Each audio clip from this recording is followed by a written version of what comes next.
Tapi aku kepo nih, MasterChef tuh gimmick nggak sih sebenarnya? Apa settingan gitu lah? Apanya yang settingan? Semuanya. Oh. Kalau proses memasaknya enggak. Kalau kan biasanya banyak yang nanya gini nih. Emang begitu masuk ini kan udah tahu kan yang mau dimasak apa gitu. Ya ampun, kalau aku sampai tahu yang mau dimasak apa, muka aku nggak akan bodoh-bodoh amat gitu kan. Kadang-kadang begitu buka gitu mukanya bener-bener BODOH itu gitu kan ya. Jadi kayak bener nggak ada. Terus udah gitu ada yang bilang, ini yang lucu gini. Kan sebenarnya yang ikut MasterChef itu begitu disorot kamera, ceritanya pura-pura masak. Tapi begitu kameranya udah off cam gitu ngapain? Kan, ada yang masakin. Mohon maaf nih, kalau sampai kayak gitu, saya nggak gagal bikin kue sus. Yeah. Kan ada yang masakin sayang. Enggak, itu semua kita masak sendiri. Emang benar-benar kita benar-benar baru tahu dan tantangannya setantangan itu. Hai people, welcome to Pocil, podcast sambil ngecil bareng gue Elsa Faradila. Nah kali ini berterima kasih banget dulu nih pertama buat Permata Hijau Suite karena udah memfasilitasi Pocil di tempatnya. Ya ampun ini tuh enak banget, cozy, terus juga yang pasti aman ya karena protokol kesehatannya ketat di sini. Dan kali ini kita udah ditemenin sama Amizin. Terima kasih Elsa, terima kasih people for having me here. Menyenangkan ya, enaknya tempatnya nyaman banget ya. Iya, adem juga gitu kan. Aku berasa di rumah sendiri, pengen aku jual di sini. Oh boleh loh, berapa? Yang minat? Kok yang minat? Pada familiar kan pastinya, familiar dong gitu kan. Iya, jadi Kak Ami ini adalah announcer sekaligus juga chef gitu. Bisa dibilang kayak gitu Kak? Sebenarnya aku lebih senang dibilang tukang masak sih. Oh gitu Kang masak. Karena kalau chef itu kan sebetulnya adalah profesi, jadi jenjang profesi gitu. Karena kan aku nggak berkarir di restoran, jadi kayaknya nggak enak sama para chef senior nih kalau dibilang chef gitu. Oh tapi bukannya kalau misalnya kita ikutan kompetisi kan seperti yang kita ketahui kalau misalnya Kak Ami ini kemarin ikutan MasterChef gitu ya. Kalau kita udah ikutan itu belum tentu kita jadi chef gitu berarti. Tergantung pilihan, kan itu profesi. Kayak kamu kan jadi presenter gitu kan. Chef, presenter itu kan nama profesi.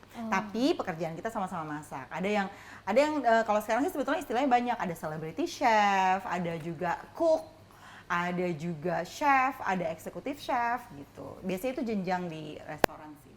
Tapi kalau Kak Ami sendiri nggak ada kepengen gitu untuk kerja sebagai chef profesional gitu atau celebrity chef gitu? Sebenarnya sih yang pekerjaan yang berkaitan sama masak selalu menyenangkan gitu. Kalau kayak sekarang kan nggak nyangka juga ya sempat ikutan MasterChef sampai ke top 10 gitu. Terus udah gitu sekarang berkarir di bidang masak. Jadi apapun namanya selama itu berkaitan sama masak-masak itu pasti menyenangkan. Nggak penting namanya, yang penting pekerjaannya, yang penting apa yang kita lakukan sih kalau kataku. Tapi Kak Ami sendiri masih aktif nggak sih sebagai announcer? Aku masih siaran di Kiss FM, boleh disebut ya? Boleh dong, boleh. Di program apa nih kalau boleh tahu? Di Kiss Music Therapy hari Senin sampai dengan Jumat jam 1 sampai dengan jam 4 siang. Keren banget. Dengerin ya, kita muterin lagu-lagu throwback 90-an. Jadi chill sambil chill dengerin lagu throwback. Tapi kami sendiri kenapa sih memutuskan untuk menjadi announcer gitu di awalnya? Kenapa ya kalau memutuskan jadi announcer? Karena satu, suka banget musik. Jadi dulu tuh kalau dengerin penyiar ngomong gitu ya tuh kayak wah hebat banget ya gitu kan. Nah terus kesempatan datang, aku pertama siaran itu di Semarang karena waktu itu kuliah di Semarang. Terus setelah lulus pindah ke Jakarta, jadi masuk ke radio anak muda waktu zaman muda sampai sekarang ke radio perempuan. Gitu. Tapi emang waktu di Semarang kuliah ngambil jurusan Psikologi jauh ya?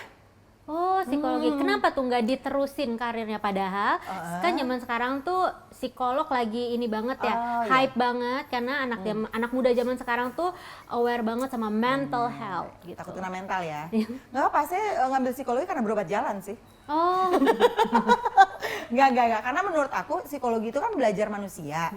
Jadi selama apapun bidangnya, selama ya kita masih berinteraksi sama manusia, ilmunya kepake terus. Ngomongin masak nih Kami, emang suka masak tuh dari kapan sih? Jujur Li, jujur Li.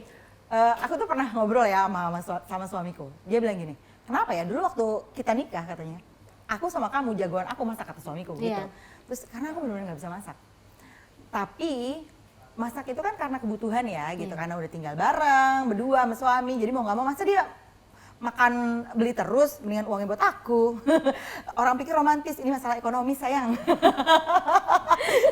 Jadi mulai belajar, dan waktu itu anak aku, jadi anak aku dua, Abi sama Adele, dua-duanya diseleksi.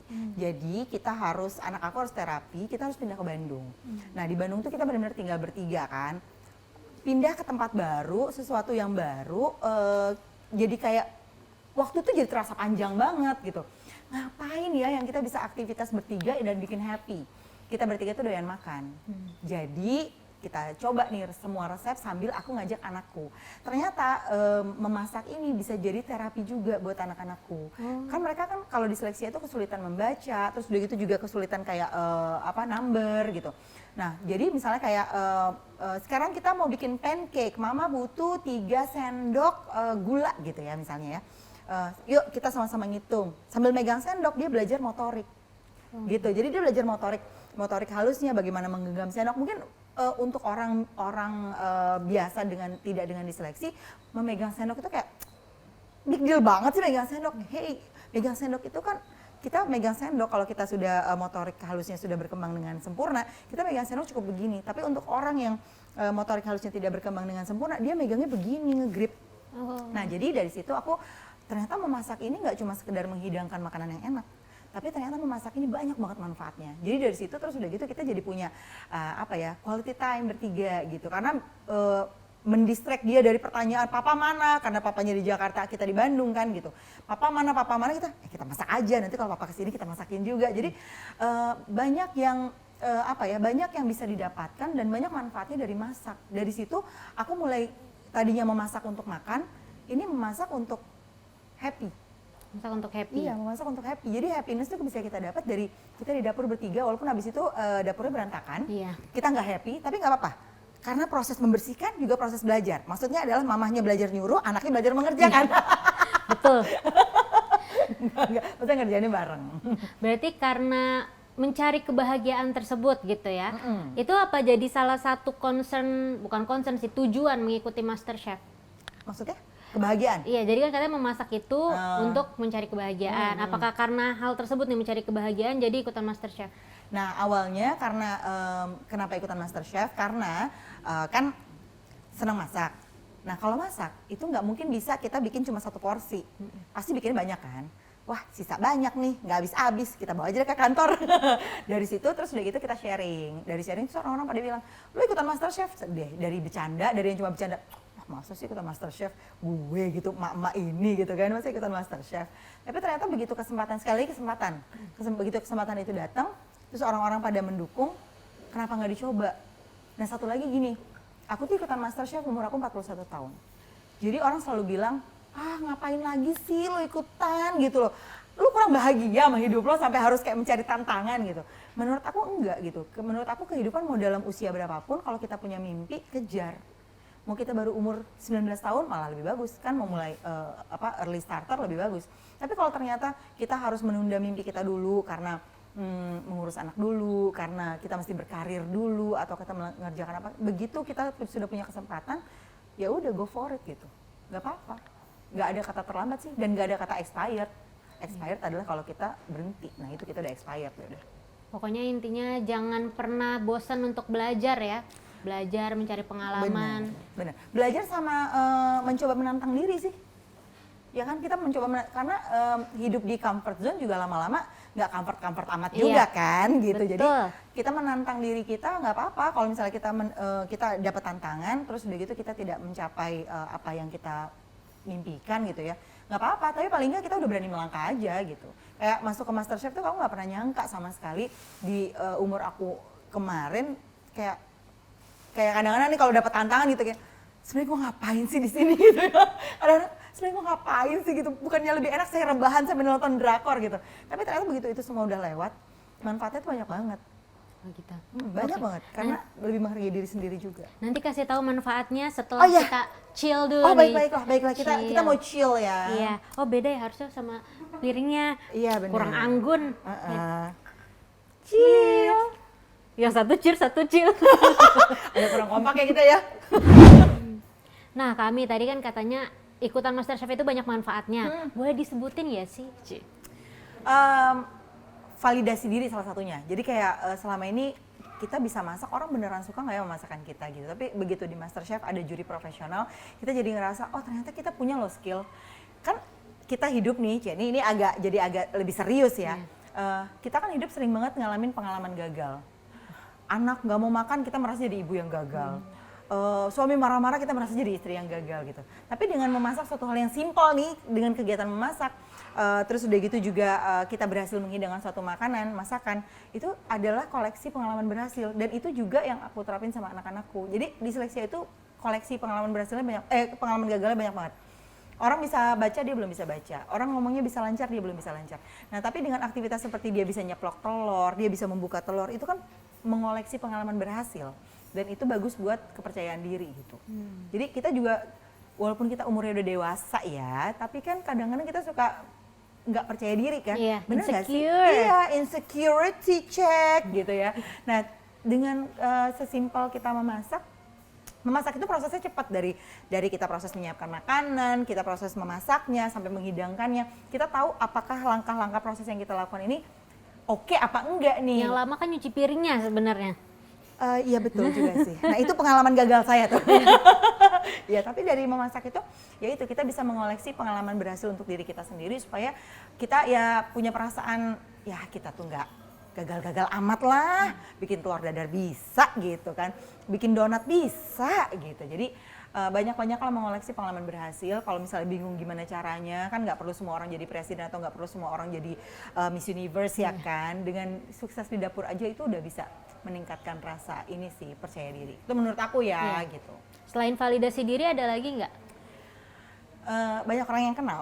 Oh iya, itu bonus, sangat bonus itu ya. Karena maksudnya bukan banyak orang yang kenal berarti famous, tapi banyak orang yang ngerasa kalau misalnya dia ada kesulitan masak gitu ya.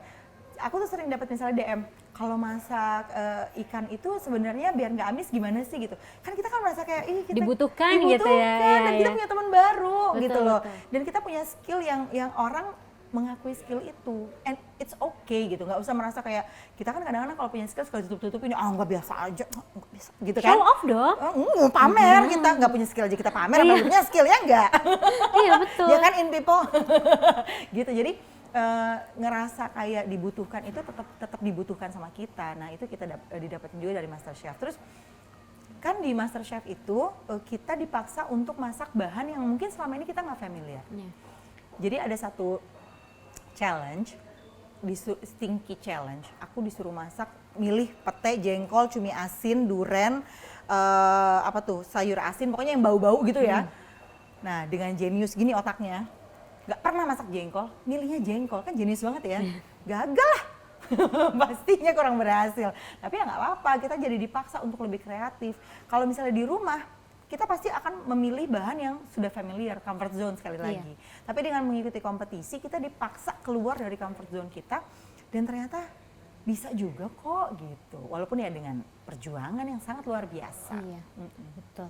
Tapi aku kepo nih, MasterChef tuh gimmick nggak sih sebenarnya, apa settingan gitu lah? Apanya yang settingan? Semuanya. Oh. Kalau proses memasaknya enggak. Kalau kan biasanya banyak yang nanya gini nih, emang begitu masuk, ini kan udah tahu kan yang mau dimasak apa gitu. Ya ampun, kalau aku sampai tahu yang mau dimasak apa, muka aku nggak akan bodoh-bodoh amat gitu kan. Kadang-kadang begitu buka, gitu mukanya bener-bener se BODOH itu gitu kan ya. Jadi kayak bener nggak ada. Terus udah gitu ada yang bilang, ini yang lucu gini. Kan sebenarnya yang ikut MasterChef itu begitu disorot kamera, ceritanya pura-pura masak. Tapi begitu kameranya udah off cam gitu Ngapain? kan, ada yang masakin. Mohon maaf nih, kalau sampai kayak gitu, saya nggak gagal bikin kue sus. Iya. Kan ada yang masakin sayang. Enggak, itu semua kita masak sendiri. Emang bener-bener kita bener-bener baru tahu, dan tantangannya setantangan itu. Kalau misalnya kayak yang pertemanannya kan ada yang julid-julid gitu, itu settingan apa gimana? Gimmick? Kan kita kan, itu namanya kompetisi. Iya. Everything is under pressure. Semua tuh kita ngadepin bahan yang kita nggak pernah masak. Kita dihadapkan pada masak itu menyenangkan kalau nggak ada waktunya. Ya kan? Kalau ada waktunya misalnya waktu ada tinggal 15 menit lagi, wow itu duk gitu kan. Nah, ketika lagi under pressure, tiba-tiba kesenggol aja, itu kayaknya bisa jadi konflik gitu. Jadi ya namanya juga lagi kompetisi gitu, pasti itu kayak di ibaratnya nih, ibarat kompor, itu flamingnya lagi tinggi banget gitu ya. Ibarat masaknya di api unggun bukan di kompor gitu, saking membara gitu. Jadi ya wajar kalau misalnya memang terjadi konflik di sana sini gitu, tapi ya bukan berarti nggak ada solusinya. Tapi kalau unforgettable moment gitu selama di MasterChef itu apa? Ada nggak? Ada 2. Oh, apa tuh? Yang pertama waktu aku menang challenge masak baked salted crust, kerapu. Aku nggak nyangka karena itu sebetulnya tekniknya yang tekniknya itu aku tahu udah lama dan untuk memasak ikan emang enak banget. Tapi aku nggak tahu bahwa orang tuh wow gitu Iya, karena aku aja nggak tahu kayak ini apa sih kok udah mau dipotok-potok dulu gitu kan. Iya bener. Nah satu lagi momen waktu aku tereliminasi, karena waktu aku tereliminasi itu jadi aku punya teman dekat kita, roommate namanya Fanti. Jadi waktu aku tereliminasi itu aku head to head sama dia, kita masak makanan yang sama, mungkin udah sehati banget ya. Tantangannya waktu itu adalah Mediterranean cuisine. Kita sama-sama masak, kok gue lupa tuh yang dari terong itu. kita masak makanan yang sama.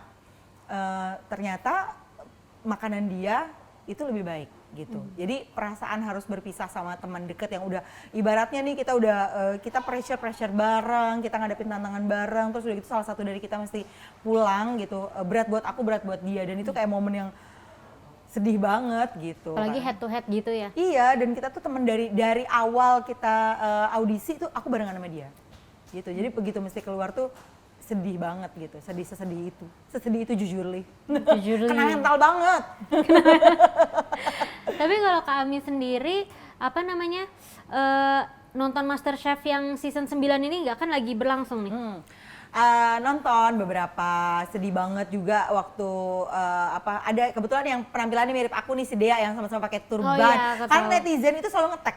Jadi kayak karena penampilan kita sama, suka dimirip-miripin. Aku sih senang aja karena dia kan masih muda ya. Jadi aku senang aja. Nah, aku suka sama dia karena dia jago juga sih masaknya makanan Indonesianya. Tapi yang sekarang lagi deg-degan, kamu punya jagoan nggak? Aku ada jagoan aku sejauh ini sih, aduh bingung, kok jadi deg-degan sih ditanya gitu. Valerie sejauh Valerie. ini. Karena emang dia makanannya ini sih keren-keren ya. Iya, maksudnya dia juga ibu rumah tangga tapi ternyata bisa. Aku tuh seneng yang kayak gitu, yang emang dia ibu rumah tangga. Iya. Gitu. Sama soalnya ya, merasa relate ya. Kalau Kak Ami sendiri siapa jagoannya nih? Valerie oke, tapi sekarang belum tahu karena semuanya menurut aku jago sih. Semuanya menurut aku skillnya tuh keren-keren.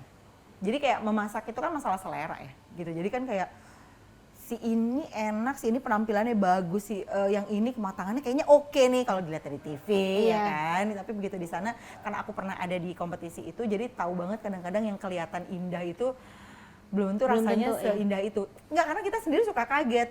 Jadi kita ngerasa kita kan cuma ngelihat makanan teman kita kan, karena kita nggak boleh nyicip ya.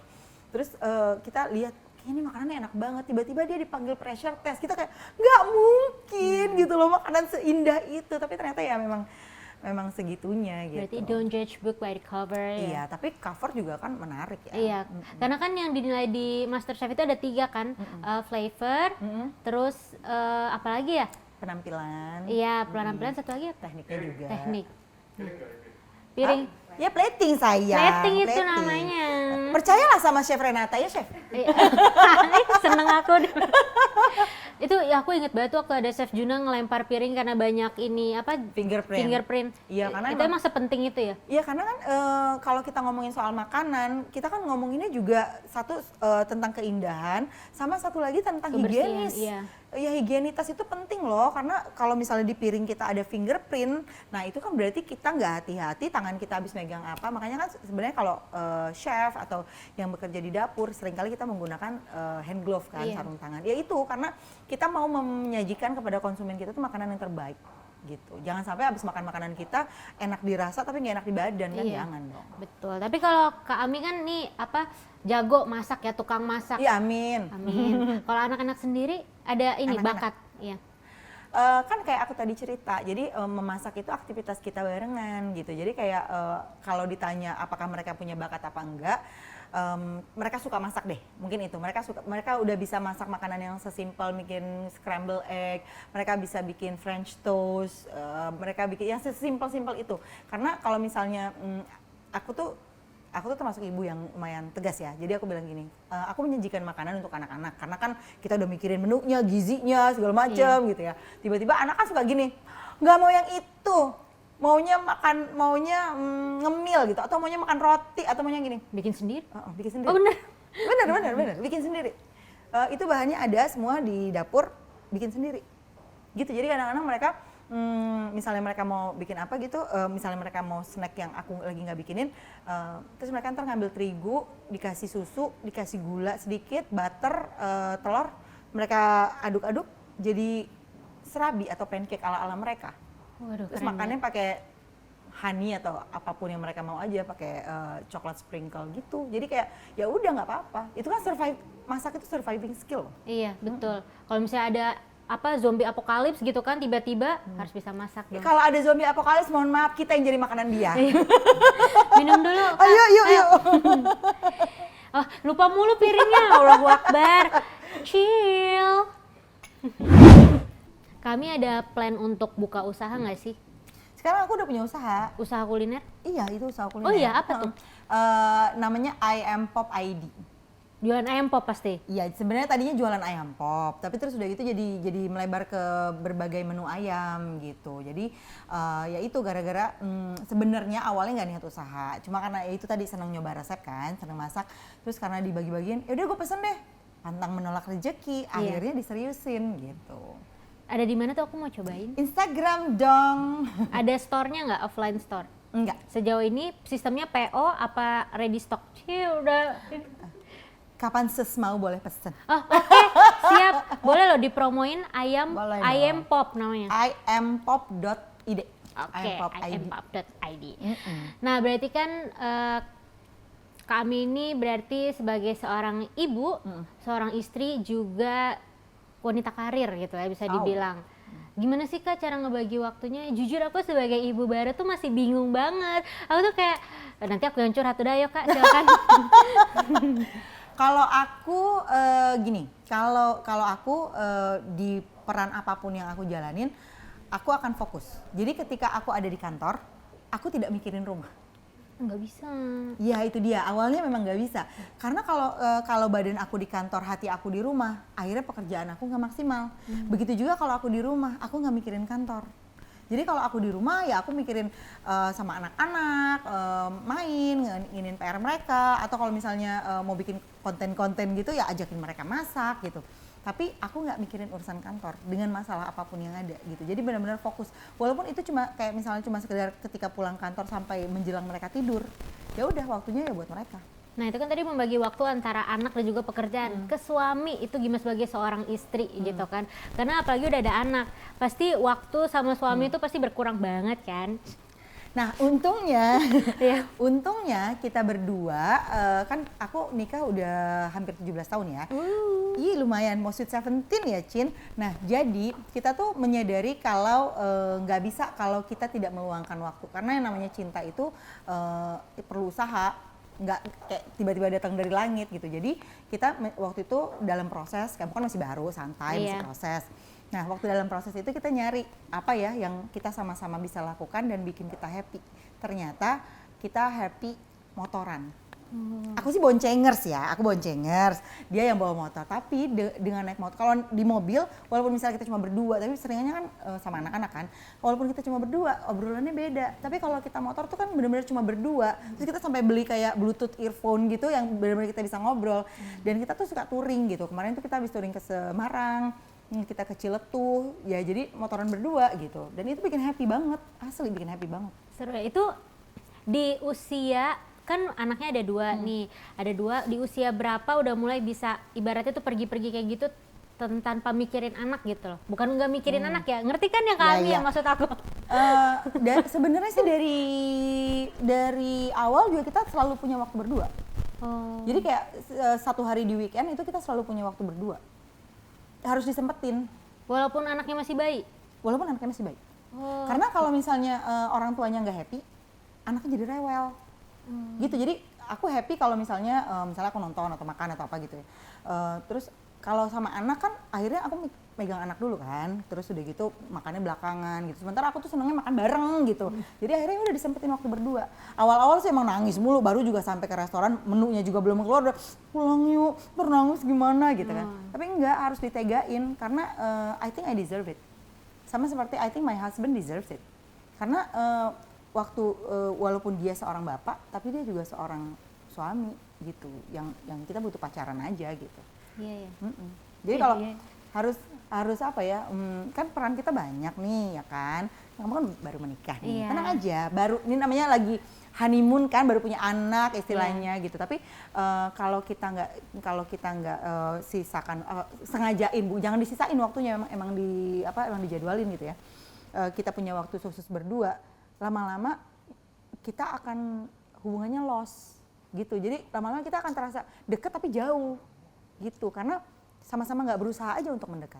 Tapi Kak Ami pernah nggak sih ngerasa gagal gitu loh, jadi sebagai seorang orang tua karena kesibukannya sendiri gitu, karena mempunyai pekerjaan di luar rumah gitulah? Merasa gagal jadi orang tua? Nggak merasa gagal, tapi merasa harus dibenahi aja. Gimana tuh caranya? Ya aku tanya sama anak-anak maunya gimana. Jadi kayak anak-anak aku tuh pinter komplain. Karena komplain itu menurut aku suatu keahlian ya. Nggak semua orang loh bisa komplain gitu kan. Banyak yang mendem kalau zaman Iya sekarang. benar. Jadi dia tuh pintar komplain. Jadi kayak misalnya dan komplainnya mulai sinis gitu ya. Kayak misalnya aku ngambil kerjaan berturut-turut gitu ya. Habis kalau siaran karena itu daily activity jadi mereka nggak apa-apa. Tapi kan kadang-kadang suka ada aktivitas lain. Kalau udah banyak tuh dia gini. Kayaknya di rumah ini sepi sekali nggak ada suara mama. Terus aku yang oh ya, paham saya artinya. Paham anak kecil, saya paham maksud Anda gitu kan. Tapi aku paham, saya bilang, emang kenapa gitu? Iya karena kemarin aku ngerjain PR mama nggak ada. Biasanya selalu ada mama yang ngomentarin, yang ngomelin, yang apa gitu. Tapi ada suara mama gitu. Terus, oh gitu, jadi kamu maunya gimana? Aku mau mama nggak sering-sering keluar. Abis siaran aku mau mama pulang, katanya gitu. Ya udah, oh gitu ya udah. Mama masih punya kerjaan. Kalau memang masih ada kerjaan yang nggak bisa ditinggal, aku bilang mama masih punya kerjaan sampai 2 hari ke depan. Tapi hari ketiga atau misalnya weekend kita jalan ya gitu. Dan itu nggak semanis ini ya, nggak semanis seperti aku ngomong gitu, sekarang ya. ya. Pasti melalui argue yang panjang sekali gitu. Tapi aku tuh gitu dengan dramanya dia dan dramanya saya gitu kan gitu. Jadi tetap harus didengerin gitu. Kadang-kadang kan karena anak kita masih kecil, apalagi anak aku yang perempuan kan masih umur 7 tahun ya. Karena dia kecil kadang-kadang ada kecenderungan tuh mamanya tuh, duh anak kecil, tawan mama deh, mama kan hidupnya lebih lama dari kamu gitu. Tapi enggak, ternyata didengerin aja mereka happy loh. Jadi kayak akunya juga nggak capek nebak-nebak. Iya. Ya kan kadang-kadang kan kita nebak-nebak maunya anak bingung, ya udah mending dia cerita aja deh. I'll follow your wish lah gitu. Nah susah loh bikin anak tuh mau Bikin anak mengeluarkan nggak kritiknya. Oh enggak ya, bikin anak memang mengeluarkan, biar anak mengeluarkan kritik tuh mengucap, tuh kan jadi kemana-mana kan pikiran aku. Untuk mengeluarkan apa yang ada di isi hati tuh susah loh, apalagi ke orang tua. Itu gimana awalnya Kak Ami bisa bikin anak kayak gitu? Bukan, gimana awalnya? Ya kalau kamu mau tahu saya ceritain. Enggak, emang nggak gampang. Cuma kan sekali lagi blessing in disguise kali ya. Kita pernah tinggal bareng bertiga di Bandung. Jadi setiap Jumat kita pulang ke Jakarta. Berarti kita menempuh perjalanan 4 jam, 3 jam, 4 jam bertigaan. Terus Senin subuh kita balik ke Bandung lagi, kita juga 3-4 jam kita bertigaan gitu. Jadi menghabiskan waktu di mobil itu cukup membuat ya pertanyaan simpel kayak mau makan apa, kan yang si kakak mau apa, si adik mau apa gitu. Entah mereka debat sendiri kan gitu. Tetap hak veto di mama tetap ya kan. Tapi kita bisa ngobrol dari situ, kenapa maunya ini, kenapa maunya itu gitu. Jadi ya ada blessingnya lah kondisi kita waktu itu LDR sama papahnya, karena dengan bertiga itu mau nggak mau kita kan benar-benar kita cuma bertiga gitu. Jadi ya kalau kamu sedih, kamu punya siapa ya? Punya kakak, adik dan mama yang buat dengerin kamu. Papa kan ada, selalu ada, papanya bisa ditelepon, cuma jauh kan gitu. Jadi ya dari situ aku juga bahkan bisa ngobrol sama anak-anak misalnya gini, aku tuh lagi sedih banget tahu gitu. Kayak misalnya, kayak waktu MasterChef lagi ya, waktu aku pulang kan tereliminasi, terus udah gitu sampai rumah, terus anak aku nanya gini, kamu pasti sedih sekali ya? Karena dia diseleksi jadi bahasanya bahasa Indonesia yang benar ya. Kamu pasti sedih sekali ya, kamu tidak juara, dia bilang gitu. Iya, aku sedih, aku pulang, tapi aku juga senang karena berarti bisa kumpul lagi sama mas sama adek gitu.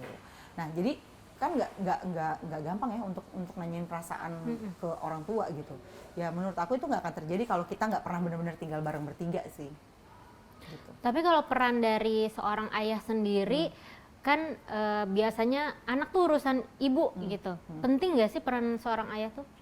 Penting lah, bikinnya bareng, gedenya bareng dong. Kan nggak semuanya mau disuruh ngurus gitu. Pakai proses sih, karena kan laki-laki itu memang apa ya? Nggak semudah itu.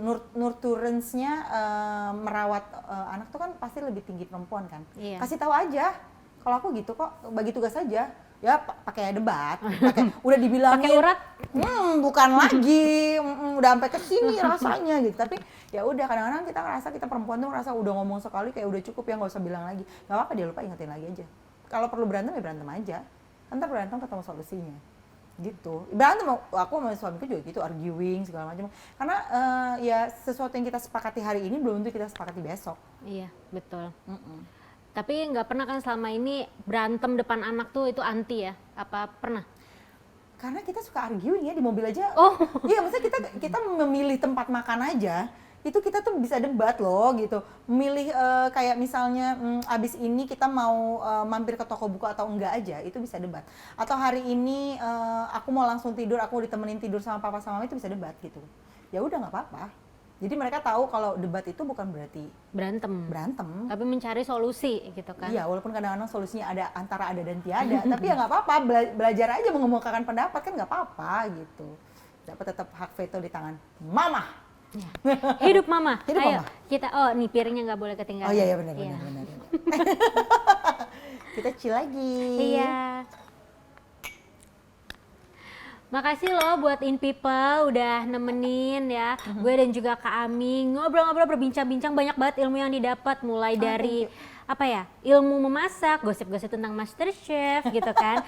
Terus juga tentang parenting, tentang relationship antara suami dan istri. Aduh, pokoknya enak banget deh, emang kelihatan jurusan psikologi beneran gitu. Hasil berobat jalannya berhasil ya. Oh iya, betul Cin gitu kan. Makasih juga buat Permata Hijau Sweet ya, yang udah memfasilitasi Pocil di tempat yang enak banget ini kan. Iya, apalagi kalau misalnya lagi ada yang nyari properti ya kan. Nah, itu harus tuh cari aja di sini, lihat-lihat dulu karena tempatnya emang segitu nyamannya sih. Strategis. Strategis banget. Kamu mau ambil unit sebelahan nggak, kita tetanggaan? Boleh deh, tapi nanti aku berisik-berisik, gimana kan pengantin baru, aku mohon maaf gitu. Oh, maksudnya berisik nyapu ya? Iya, ngurus anak bayi gitu iya, kan. Iya benar. Ya udah nggak apa-apa deh, kamu sebelahan sama aku ya. Nanti kita berenang bareng ya. Iya. Kamu juga ya In People, barengan kita di sini di Permata Hijau Sweet. Kami BTW kita punya by the way kita punya tagline. Apa tuh? Buat closing nih. Jadi misalnya pas aku bilang in today, ntar kami bilang in people's way. Bye gitu ya. Oh, in people's way. Oke. Iya, oke ya. Mulai ya Kak? Oh iya. aku lagi dulu. In people's way. Oke. Iya, Sip. oke. Makasih ya Kak Ami. Sekarang Sama-sama. kita pamit dulu sama In People in today. In people's way. Bye-bye. Bye. Cheers lagi. Iya, biar cantik. Biar kesannya kayak gimana gitu.